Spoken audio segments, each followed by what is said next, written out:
We're joined right now on RailerCulture.com by Barry Senft. He is the Chief Executive Officer of the Grain Farmers of Ontario, better known as the GFO. Welcome today, Barry. Good morning, Sean. Well, Barry, in the last week, we've been gathering opinions on the breakup of the Potash BHP deal by the federal government. We've heard kind of both sides. We've heard people that were in agreement with the position of the federal Conservatives, and we've heard people that were against it. So what is the GFO's position? Well, Sean, I guess our members have had a long time interest in not the ownership of the Potash Corp, but one of the results that it's formed into, and that's Canpotex. And again, our members have had an opinion for a good time or a long period of time that Canpotex, and we know it, is a cartel that is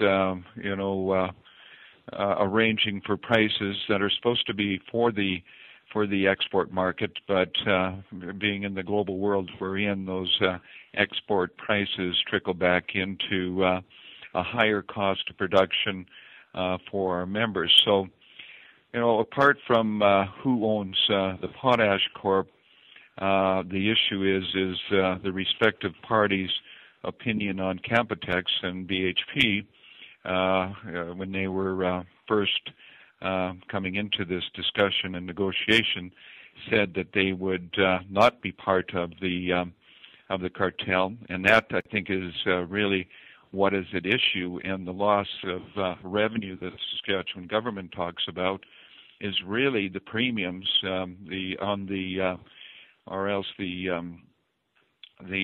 royalties on the premium that that Canpotex gets for the sales of potash from its mines.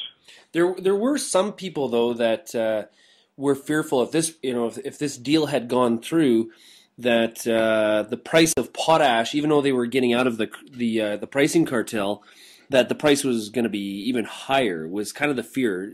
So it sounds like, in your opinion, that you feel the price, had this deal gone through, the price could have potentially gone lower. Oh, absolutely. I think that, again, the cartel is there for one reason, and that's to keep prices higher. There is only three basic suppliers of potash from Canada to begin with, so it's a very consolidated industry right from the start.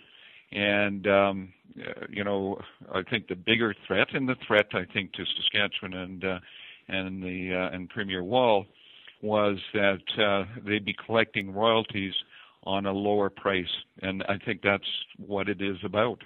So, Barry, this issue is the more people I talk to, maybe the more confused I get. One of the things is that what I was surprised at is a lot of Western Canadian, or specifically Saskatchewan farmers, that were against this deal. So if potash prices were, one of the issues I always hear is that potash prices are too high from farmers.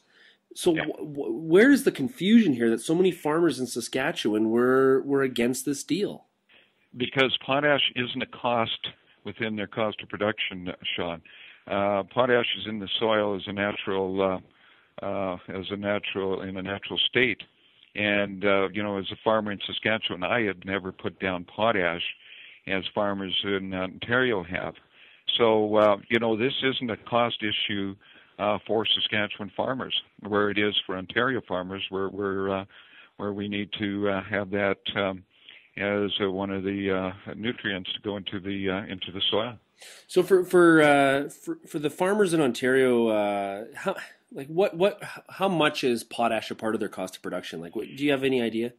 Yeah, well, it's as far as fertilizer prices, our fertilizer costs, and that's say on $100 expenditure of fertilizer, about $25 or 25% of our total fertilizer prices are reflective of that of potash.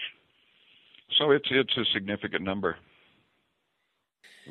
Well, Barry, I appreciate you joining us today and giving us your opinion on the cartel, because I know that is definitely another.